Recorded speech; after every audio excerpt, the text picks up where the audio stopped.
আজই কার্যকর হল জাতীয় নবম বেতন স্কেল। প্রধান উপদেষ্টার বৈঠকে ১৫ গ্রেড চূড়ান্ত, সর্বনিম্ন ৩৪,৫০০, সর্বোচ্চ ১,৭৭,০০০ টাকা। আসসালামু আলাইকুম দর্শক, আজকের এই দিনটি কোনো সাধারণ দিন নয়। আজ এমন একটি গুরুত্বপূর্ণ দিন যেদিন দেশের লক্ষ লক্ষ সরকারি কর্মকর্তা কর্মচারীর মুখে নতুন করে হাসি ফুটেছে। আজ এমন একটি সকাল যেদিন দীর্ঘ প্রতীক্ষা, নানা সংশয় এবং অপেক্ষার পর অবশেষে জাতীয় নবম বেতন স্কেল আনুষ্ঠানিকভাবে বাস্তবায়নের ঘোষণা এলো। এবং এই গুরুত্বপূর্ণ সিদ্ধান্তটি এসেছে প্রধান উপদেষ্টার কার্যালয়ে অনুষ্ঠিত এক বিশেষ বৈঠক থেকে। বন্ধুরা, বিস্তারিত আলোচনায় যাওয়ার পূর্বে এখনও যারা চ্যানেলটি সাবস্ক্রাইব করেননি, এখনই চ্যানেলটি সাবস্ক্রাইব করে বেল বাটনটি অন করুন। হ্যাঁ বন্ধুরা, আজ প্রধান উপদেষ্টার নেতৃত্বে একটি উচ্চ পর্যায়ের বৈঠক অনুষ্ঠিত হয়, যেখানে অর্থ উপদেষ্টা, প্রশাসন সংশ্লিষ্ট কর্মকর্তা এবং দায়িত্বশীল প্রতিনিধিরা উপস্থিত ছিলেন। সেই বৈঠকেই চূড়ান্ত সিদ্ধান্ত নেওয়া হয়েছে। দীর্ঘ নবম জাতীয় বেতন স্কেল আজ থেকেই কার্যকর করা হবে এবং ডিসেম্বর মাস থেকেই নতুন বেতন কার্যকরভাবে পাওয়া যাবে। এটি সত্যিই সরকারি চাকরিজীবীদের জন্য একটি ঐতিহাসিক মুহূর্ত। এই বৈঠকের মূল আলোচনার বিষয় ছিল মাত্র ৫টি গুরুত্বপূর্ণ সিদ্ধান্ত। ১.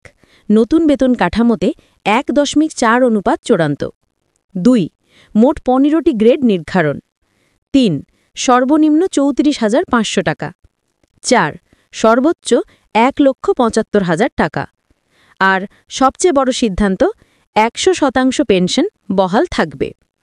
প্রধান উপদেষ্টা স্পষ্ট ভাষায় বলেছেন, রাষ্ট্রের কর্মচারীরা রাষ্ট্রের মেরুদণ্ড, তাই তাদের আর্থিক নিরাপত্তা নিশ্চিত করা আমাদের দায়িত্ব।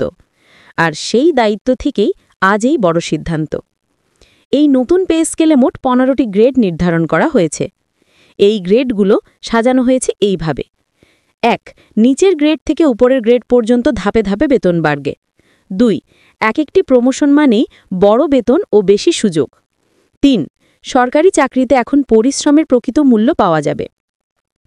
নিম্ন গ্রেড ৩৪,৫০০, মাঝামাঝি গ্রেড ৬৫,০০০ থেকে ৯৫,০০০, উচ্চ গ্রেড ১,২৫,০০০ থেকে ১,৭৫,০০০। এবার বলো তো, আগে কি কেউ এমন স্বপ্ন দেখত? এখন সেই স্বপ্ন বাস্তবে রূপ নিয়েছে। নতুন স্কেলে শুধু বেতন না, ভাতার ক্ষেত্রেও এসেছে বিশাল পরিবর্তন। আমি এক এক করে খুব সহজ ভাষায় বলছি। ১. পেনশন ভাতা ১০০%, যেমন বেসিক বেতন তেমনি পেনশন। বেসিক যদি ৫০,০০০ হয়, পেনশনও ৫০,০০০। এর মানে অবসরের পরও চিন্তা নেই। ২. চিকিৎসা ভাতা প্রতি মাসে ৪,০০০ থেকে ৬,০০০ টাকা, গ্রেড অনুসারে পরিবারের চিকিৎসার জন্য ব্যবহার করা যাবে। ৩. বাড়ি ভাড়া ভাতা গ্রেড ৬,০০০ টাকা, মধ্যম গ্রেড ১০,০০০ টাকা, উচ্চ গ্রেড ১৫,০০০ টাকা। যারা ভাড়া বাড়িতে থাকেন তাদের জন্য এটা বড় স্বস্তি। ৪. উৎসব ভাতা বছরে ২ বার, ঈদ, দুর্গাপূজা বা অন্যান্য উৎসব, প্রতিবার ৮,০০০ থেকে ১২,০০০ টাকা, বছরে মোট ২০,০০০ থেকে ২৫,০০০ টাকা পর্যন্ত। পরিবারের মুখে এবার হাসি থাকবে। ৫. অন্যান্য ভাতা যাতায়াত ভাতা ২,০০০ থেকে ৪,০০০ টাকা, শিক্ষা সহায়তা ২,০০০, বিশেষ দায়িত্ব ভাতা ৩,০০০। সব মিলিয়ে একজন সরকারি কর্মচারী এখন মাসে অতিরিক্ত ১৫,০০০ থেকে ২৫,০০০ টাকা পর্যন্ত ভাতা পাবেন। এবার একজন কর্মচারী মোট কত পাবে? এবার খুব সহজ হিসাব। নিম্ন গ্রেডে একজন কর্মচারী বেতন ৩৪,৫০০, ভাতা প্রায় ২০,০০০, তার মানে ৫৪,৫০০ টাকা প্রায়। উচ্চ গ্রেডে একজন কর্মকর্তা বেতন ১,৭৫,০০০, ভাতা প্রায় ৪৫,০০০, তার মানে ২,২০,০০০ টাকা প্রায়। এটা শুধু কাগজে নয়, বাস্তবেই এখন কার্যকর। এই নতুন স্কেলের মাধ্যমে জীবনযাত্রার মান বাড়বে, পরিবারের নিরাপত্তা নিশ্চিত হবে, ঘুষ দুর্নীতি কমবে, কাজের আগ্রহ বাড়বে, সরকারি চাকরির গৌরব ফিরে আসবে। সরকারি চাকরিজীবীরা এবার সত্যিকার অর্থে সম্মান পাবে। আজ যে সিদ্ধান্তটি নেওয়া হয়েছে, এটা শুধু একটি বেতন বৃদ্ধি নয়, এটা একটি জাতির কর্মীদের প্রতি সম্মান, কৃতজ্ঞতা আর স্বীকৃতি। যে মানুষটা রোদ বৃষ্টি উপেক্ষা করে দেশের সেবা করে, সেই মানুষটার জীবনে এবার এসেছে স্বস্তি।